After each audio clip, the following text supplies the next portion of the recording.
বছরটা জানি না কি ২০২৪টা মানুষের জন্য এতটা ভয়ংকর হয়ে সারা বাড়ি যেখানে দেখছি আমি Facebook, Instagram সবারই একই দেখছি আমি।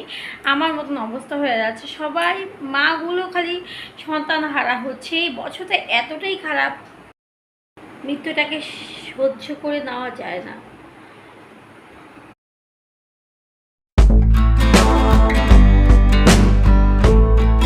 কি বলবো আমি মানে বুঝে উঠতে পারছি না। জীবনে এতটা কষ্ট কখনো অনুভব এখন আমি করছি। প্রতিটা মুহূর্ত আমার জন্য যেন একটা মৃত্যুর থেকে ভয়াবহ যন্ত্রণার মধ্যে যাচ্ছে। আমি চাই না যে পৃথিবীর কেউ এরকম একটা যন্ত্রণার মধ্যে দেয়। কারো আমি ফেসবুকে যাচ্ছি, তাও দেখছি মোটামুটি 20-22 বছরের ছেলেগুলো ডেথ হয়ে যাচ্ছে।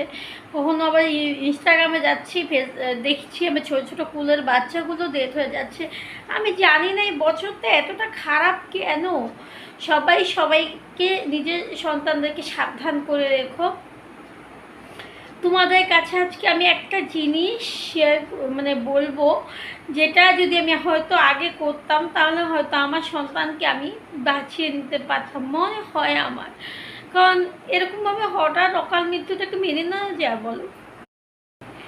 দুদিন করে ভিডিও দিচ্ছি, আগে এগুলা দিতাম, এখন এত বড় একটা ঘটনা ঘটে গেছে আমার মনটা মানছে না। এখন তোমরা ভাববা যে কেমন মা যে ভিডিও দেয় বাচ্চা মরার পর। কিন্তু দেখো অনেক কিছু আছে যেমন মনের কথা ঘরের মধ্যে থাকি তো একা একাই। দেখো এখন বিছনাটা দেখো কিরকম ফাঁকা, ও নেই, ও তো এরকম পাশে আমার বসে থাকতো।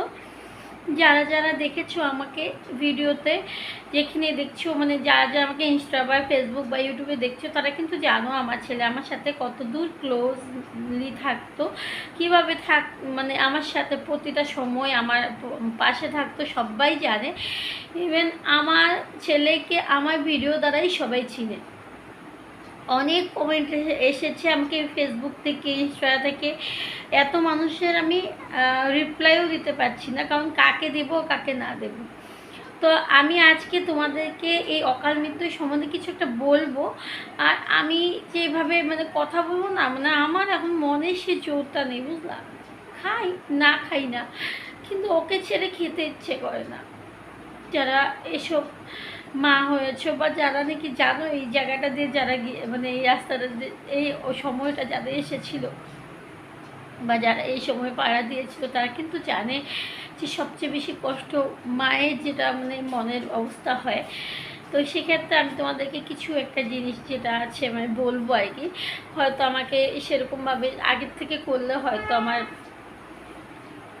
এটা হতো না আমার সাথে, ঠিক আছে?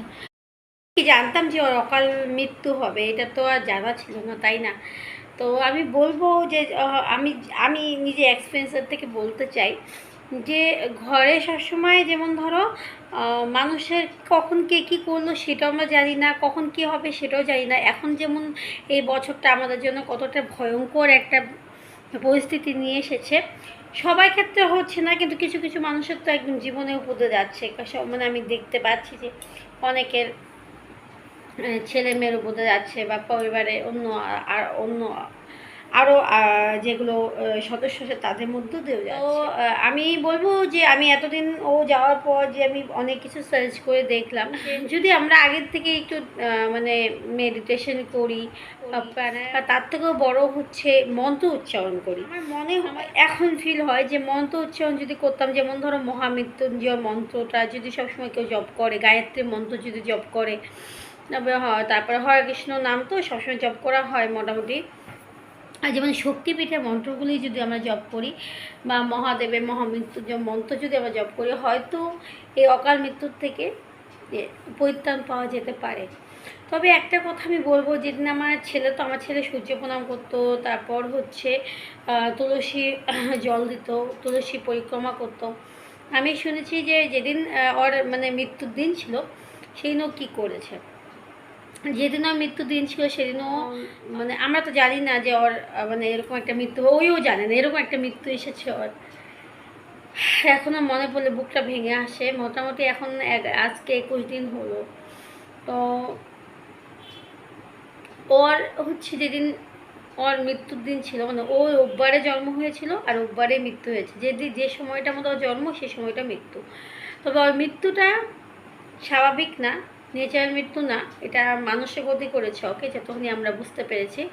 কিন্তু এখনও ধরা পড়েনি কে করেছে, কি ভালো মন্দ কি সমাচার পোস্টমর্টম রিপোর্টও আমরা পাইনি। তো যেদিন ওর মৃত্যু ছিল সেদিন ওই সকালবেলা উঠেই মানে একটু পাশের বাড়ি গিয়েছিল, ওখান থেকে ওদের বাড়িতে স্নান টান করে তুলসী মন্ত্র জপ করেছে, সূর্য প্রণাম তো মৃত্যুর কয়েক মাসের আগের থেকে সূর্য প্রণাম তো মোটামুটি করতোই, ও অনেকদিন আগের থেকে করতো আর কি। সূর্য প্রণামটা তো রোজই করতো স্নান করে, তো আমরা সবাই করি আর কি বাড়ি, তো ওইও করতো।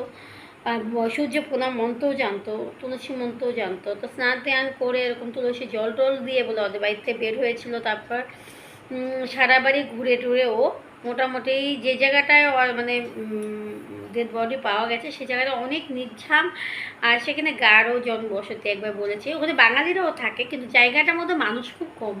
আর যে টাইমে মারা গিয়েছিল, মানে যে টাইমে আমরা খবর পেয়েছি তখন ছিল মোটামুটি দুইটার মতন হবে আর কি।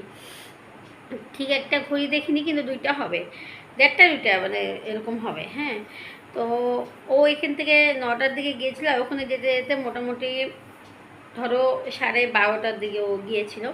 তো 12:30টার দিকে গিয়ে ওখানে সব মানুষের সাথে কথা বলছিল। তারপর হঠাৎ করে 12:30টার পরে হঠাৎ করে যখন 1টা বাজে তখন ওনারা দেখেছে যে ডেড বডি ভেসে আছে। তো এখন তোমরা বলো আধা ঘন্টার মধ্যে কীভাবে মৃত্যু হয়েছে, কী কারণে মৃত্যু হয়েছে? কারণ জল খায়নি, জলের মধ্যে পড়েছিল, পুকুর একটা ছিল, পুকুরের মধ্যে পড়েছিল কিন্তু জল খায়নি।